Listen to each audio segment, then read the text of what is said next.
Təsəvvür edin ki, 1941-45-ci illərdə Böyük Vətən müharibəsindən qara kağızın gəlməsi hələ o şəxsin ölməsi demək deyilmiş. Dünən həmişəki kimi kəndimizin izinə düşüb, onun tarix yollarında azıb qaldığım vaxt bir tapıntıya rast gəldim. Mənim babamın qardaşı İbrahimov Abubəkir Məhəmmədoğlunun ölməsi yox, onun itkin düşməsi barəsində sənədlər tapdım. Onunla yanaşı kəndimizdən daha 2 nəfər də daxil olmaqla ətraf kəndlərdən 64 nəfərin eyni taleyin yaşamasına şahid oldum. Onların hər birinin adlarını da bu videonun sonunda bir-bir sadalayacağam. Əgər maraqlıdırsa, mənimlə qalın. Həmin şəxslərin bu günə qədər də yerləri məlum deyil. Kimisi həqiqətən də həlak olub, kimisi isə dünyanın başqa-başqa yerlərində ayrıca bir məsir qoyub gedib. Mənim Abubəkir əmimin əskər çağırılanda cəmi 20 yaşı oldu. Elə bunu da həmin sənədlərin içindən tapdım. 1920-ci ildə Xaldan rayonunun Əşəm kəndində anadan olmuş Abubəkir İbrahimov, 1940-cı ilin oktyabr ayının 13-də Ağdaş rayon hərbi komissarlığına çağırılır. Əskərliyə çağırılan bu gənc oğlan heç bir təcrübəsi olmadan qızğın döyüşlərə cəlb edilir. Və ondan da bir çoxları kimi qara kağız gəlir. Mənim yadımdadır, atam o vaxtlar danışırdı ki, hələ o kiçik olarkən, yəni hardasa təqribən həmin hadisədən 20 il sonra atası Məbud, anası Əntiqə, Abubəkir əminin bütün göndərdiyi məktubları oxuyub, sonuncu dəfə ağlaya-ağlaya sobada yandırılır. Mən çatmır da bu. Valla mən çatmır. Yəni o boyda Sovet hökuməti bu insan barədə bütün məlumatları saxladığı vaxtda bunlar götürüb bütün məktubları yandırılır. Bəlkə orada bir parol var, bəlkə orada bir nəsə işarət var imiş. Nə bilim, neysə. Yəni onların ağlına da gəlmir ki, Abubəkir ölməyə bilər. Amma mən uşaq olanda yadımdadır, babam danışırdı ki, kəndimizdə Abubəkir əmi ilə bir döyüşlərdə olan həmkəndlimiz Məmmədəli kişi müharibədən qayıdıb gələndən sonra danışırdı ki, müharibə bitəndən sonra o Almaniyanın Berlin şəhərində mənim babamı da əskərlərin sırasında sağ-salamat görmüşdü. Amma nədənsə onlar bir-birlərinə yaxınlaşa bilmirlər. Təbii ki, buna heç kim inanmırdı. Bu nə qədər doğrudur, onu biz bilmirik. Bu sadəcə yadımda qalan bir məlumatdır. Amma kəşf də elə olardı. Bu yerdə məni qəhər boğur. Çünki əlimdəki sənədlərdə müharibədə iştirak etmiş hər bir kəsin barəsində ətraflı məlumat var. Kimdir, haralıdır, neçə yaşı var, hansı döyüşlərdə həlak olub, hansı qəbristanlıqdadır və neçə nömrəli qəbirdə bastırılıb. Amma mənim Abubəkir əmimin məlumatlarında onun açıq-aydın itkin düşməsi yazılır. Amma bu da son məlumat deyil. Mənim Abubəkir babam nə az nə çox düz 2 dəfə itkin düşmüş hesab olunur. Bəli, 2 dəfə. Demək o 1940-cı ilin oktyabrında hərbi xidmətə çağırılır, 1941-ci ilin iyul ayında itkin düşür və 1942-ci ilin fevral ayında onun itkin düşməsi təsdiq edilir. Təbii ki, evlərinə də bu qara xəbəri göndərirlər. Yəqin ki, o qara kağız evdəkilər üçün həm birinci, həm də sonuncu olur. Amma əslində nə baş verir? O tapılır və yenidən döyüşlərə cəlb edilir. Artıq ikinci dəfə 1943-cü ilin noyabr ayında yenidən itkin düşür və artıq 1944-cü ilin yanvar ayında itkin düşmüş hesab olunur. Sonuncu dəfə Ağdaş rayon hərbi komissarlığı onun itkin düşməsi barəsində artıq 1947-ci ildə son xəbər alır. O həyat dolu gənc bir daha evinə qayıdır. Gənc Əbubəkirin nə qədər arzuları vardı. O həm də xanım qız adlı bir qıza nişanlı idi. Onun yolunu gözləyən anası və atası dərd-qəm içində bu dünyadan köçüb gedirlər.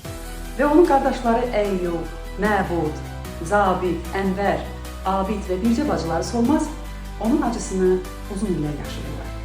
Bəlkə də babam müharibədə həlak olur. Amma bəlkə də o kəndlimizin israrla o sağdır deməsi doğru olub. Və bəlkə də onun dünyanın hansısa bir köşəsində nəsli davam etməkdədir. Həmin qocaman Çələbilər nəsli. Və onu da deyim ki, Abubəkir İbrahimovun məlumatları Rusiya Federasiyasının Müdafiə Nazirliyinin Milli Arxivində 2 fərqli qutuda 385 və 563 nömrəli iş qovluğunda hələ də yolunuzu gözləməkdədir. İndi isə sizə sevdiyim kimi digər şəxslərin adını da sadalamağa başlayacaq. Yaxın əyləşin və biz başlayaq. Onu da qeyd edim ki, artıq axşam düşüb. Mən siyahını bir yazıb qeyd etmişəm ki, daha rahat oxuyum, çünki həmin sənəddən çox çətin oxunurdu. Təbii ki, həmin sənəd də sizin ixtiyarınıza buraxacağım, baxacaqsınız.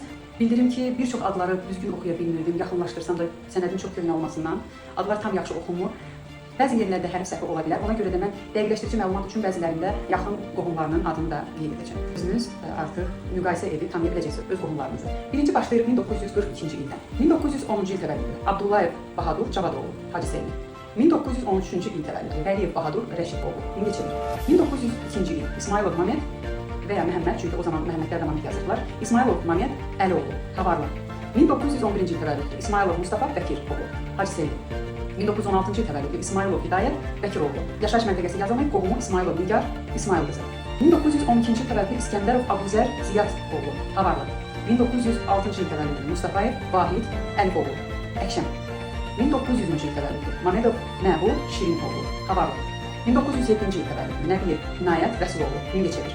1910-cu il təvəllüdlü Nəbiyev Abdülbağır, ya nəsə axırıncı hərfini deyə bilmədim, Abdülxəliloğlu, bacısı Nəbiyeva Firuzə.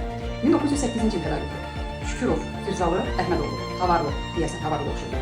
Həyat yoldaşı Şükürova Suraya, İsrafil qızı, Havarlıdan. 1919-cu il Abdullayev Nürəddin Abuzəroğlu Mingəçevir. 1923-cü il Əhmədov Əlibaba Həsənoğlu, anası Alagöz Sadiq qızı. 1924-cü il Bayramov Hüseynəli Xanlaroğlu, Mingəçevir. 1925-ci il Həsənov Cəlil Allahverdoğlu, Hacı Seyid. 1923-cü il Cəfər Mamedoğlu, Havarlı. 1917-ci il Mahmudov Ətəl Zahidoğlu, Havarlı, qardaşı Mahmudov Rəfi Zahidoğlu. 1917-ci il təvəllüdlü Tahirov Molla Mamedoğlu, Mingəçevir. 1916-cı il Xəlilov Eldar Əzizoğlu, Əkşəm. 1926-cı il Əhmədov Əhmədiyyə Şərifoğlu, Hacı Seyid. 1915-ci il Mamedov Xəlil Bala Bilaloğlu, ya Balal yazılıb Bilaloğlu deyəsən, qardaşı Əliyev Tapdıq Əzizoğlu, Mingəçevir. 1918-ci il Mustafayev Nürəddin Nuboğlu, Havarlı. 1907-ci il Balakişiyev Atakişi Ziyadoğlu, Qaroğlan. 1910-cu il Bəkirov Məhərrəm Kiramoğlu, Xaldan.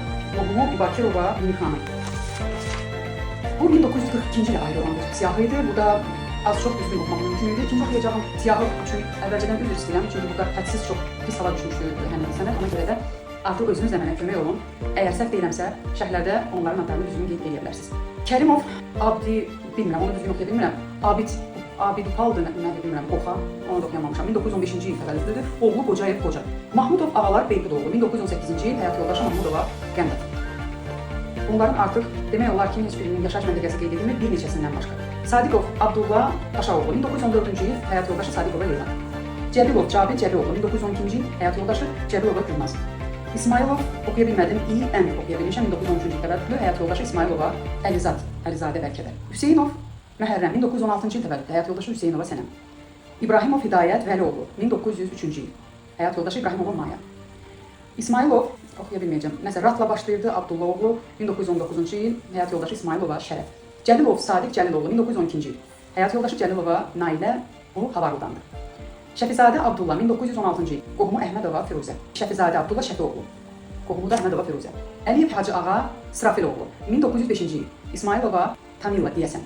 Kamalov Çərkəz Malik, ya dəqiq bilmirəm, 1912-ci il ya 22-ci il həyat yoldaşı Nəsibova Mətanət. Mətanəti də tam yaxşı oxuya bilməmişəm. Kazımov Kambat Bayramoğlu, 1913-cü il həyat yoldaşı Xəlilova deyəsən Katyadır. Kazımov Baba Bəhramoğlu, 1902-ci il həyat yoldaşı Daliyeva Nübardı, ya Nübardı, dəqiq bilə bilmirəm.